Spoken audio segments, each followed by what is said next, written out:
Gordie, 30th anniversary of your junior year here at Holy Cross, kind of when you burst on the national scene as a two-way player and came fifth in the Heisman that year. What do you remember about that season and about all the national attention that you were getting? Well, the season didn't start off with all that attention because, we started our first game here on Fitton Field against Lehigh, and we snuck out a win, and it was a tight game, but I got to play a little bit of offense and defense, and so, I was getting comfortable in that position. But the notoriety really hadn't started until the mid-season, so at that point, we were just focused on winning some games and trying to get back on track after that tough season in '85. They would put you on defense just to start when you were like freshman, sophomore year. How did it come about that you got inserted into the offense too? I played both ways throughout my youth. Every level, I always played both ways, and even in high school, I played both ways my sophomore, junior, and senior year. So I was accustomed to that. Coach Duff knew, he recruited me in New Jersey, so he knew what I was capable of. And when I got that opportunity here during the spring of sophomore year, when Coach Rossley came in and threw the ball around a little, it was exciting. And I felt comfortable from day one. My dad always thought I could be a running back, and he always said, if the opportunity presents itself, jump on it. But when I came in, I was recruited as an athlete. They put me on defense, and that's where I started out.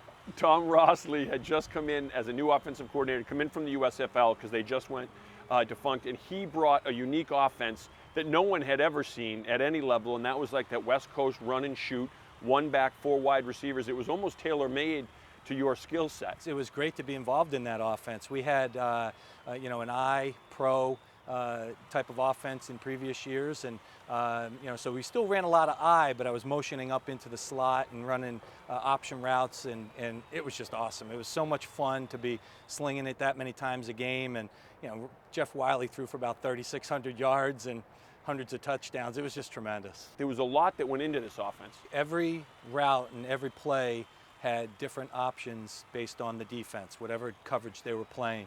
And if we were on the same page, and we normally were, we would just light it up. And that's what we did for most of the season, especially the following year once we got really comfortable with it. Defensively, you're playing either cornerback or safety, depending on which team you were playing, and playing all the snaps on defense.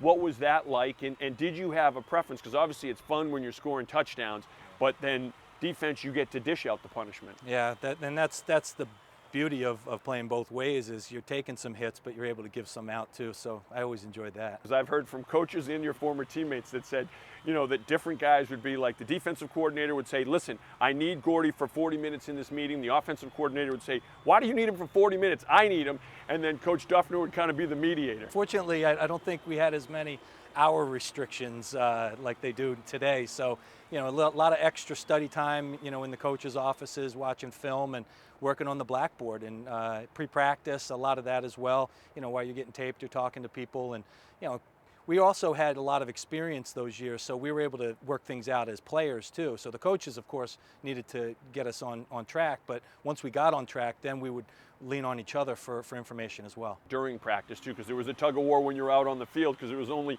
so much time that you guys were out on the field together. Coaches are very greedy when it comes to their practice time, so they were always tug of warring. But what they ended up doing was just flipping, individual time so that I could do both of those. And 7-on-7, I could run some offense and some defense and bounce back and forth. And then if we were doing specific drills, I'd do some on defense one day and then go over to the offensive side the next. The game that kind of really burst you on the national scene was that game at Army, West Point, 40,000 people in the stands. You guys beat Army, stopping them on the final play of the game defensively. And in that game, you had over 140 snaps. I think there was like 170 total in the game. You played over 140 of those snaps.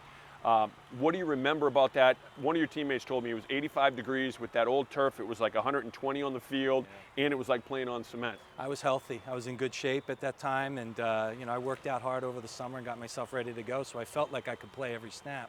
But the adrenaline was flowing, and the competitiveness of the game kept me going, and just wanting to win. I mean, it was a great environment. Playing down at West Point is the best, and we had a lot of fans there because we have a huge New York contingency that made their way to the game, and we had a lot of people that used to travel with us. So we had a good crowd that day. National news was made by Sports Illustrated, and Rick Riley did a feature on you, and then everyone in the country got to hear about you, and the New York Times did one after the Army game. All the stations started coming in and doing exposés and some interviews, and they usually put some fun spins on it. And the guys, as you know, here, they're a lot of fun. They're very intelligent, so they were very witty with a lot of their responses when they got interviewed. But at the end of the day, they loved having the TV cameras here because that got them exposure as well. So everybody really jumped on board. Talk about how you balanced everything and how you prioritized your academics, because most people would say, Sports Illustrated's calling, Frank DeFord's calling, okay, I'll do it no matter what, even if I miss class. We were dialed in on the schedule. So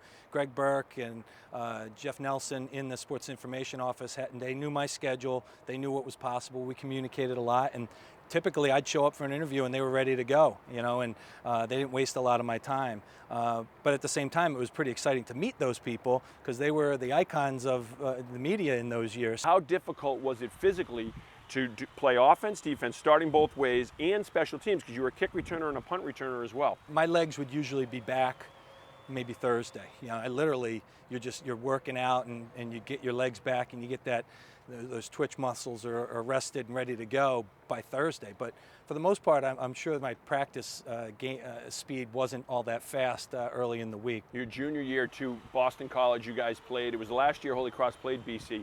You're leading 14-0 at the half. They come back to win. What do you remember about that game? And obviously it's one of the great rivalries. I remember going up 14-0, just that, and just this place exploding with energy, and just the crowd just went bananas, and that was really exciting. But the field started to thaw. The size of the players started to wear us out a little bit, and they beat us up pretty good in the second half. But for the most part, we knew we could compete athletically, but they were a good team. Your Villanova game your senior year, you're both undefeated going into the game. I know that was a special game for you, and I know you had a huge game too, and you guys beat Villanova. We had a big game that night, and I had a lot of good opportunities, had a good game. But yeah, there was some home cooking there because we had a lot of people come up from South Jersey. They brought in busloads to support that last game, and we were able to pull it off and get the undefeated season. Both your junior and senior year, what were those years like being a football player here at Holy Cross and going in and I'm sure every week, no matter what opponent was, and you guys played Ivy League teams, Division I teams, the newly formed Patriot League, just expecting to win? We felt like we had the talent and that if we stuck to the game plan and executed, played good fundamental football, that we would win games. But coaches were very careful not to allow us to get cocky, and I don't think we were at all. But we were confident, so we felt like we could light it up. And every once in a while there'd be a game where you get off on a little bit of a slow start, or maybe not score on that first drive, and you'd have to react to it and get back to the drawing board. But it just seemed like we did have that confidence, and we just had a group of hard workers. Plus, don't forget, we had great second and 13 guys that were pushing. So if you weren't going to get it done, there could be somebody that could step in and fill your slot pretty easily. You mentioned the coaching staff, and Coach Duffner was the head coach, but you had a lot of coaches that went on to coach in the NFL. He had a keen ability to motivate every player in different ways, and he knew how to get people going. He knew how to push and get every ounce of effort out of you, and every bit of commitment that he wanted, he got it. And people just wanted to please him, and we played for those coaches like we wanted to please them, like they were our uncles or our dads. We just had utmost respect for them because we saw how hard they worked.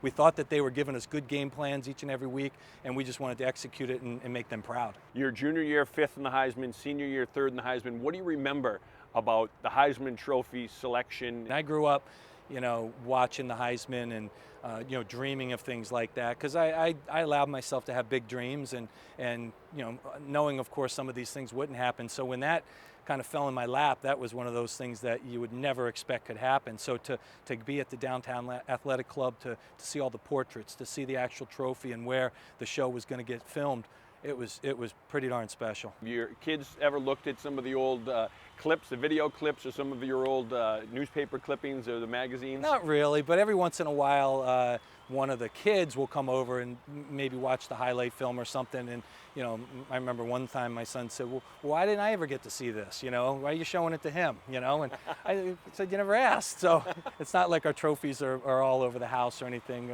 Most of them are in the recycling bin at this point. When you look back now, 30 years later, what sticks out in your memory of those teams and the times that you had here and the success you had? That's a great question. I think the thing that probably stands out most was just, you know, those summers where everybody in those days would go home, would work out, we'd talk on the phone, maybe get together for a weekend or go to the shore or go visit somebody in Michigan or whatever. But, you know, coming back and all the hugs and just getting ready to get after it and start the process, start that march through the season, through camp, then into the season, starting the school year and just getting going. It was so exciting. It was great to just crank up the season. That's what I remember most.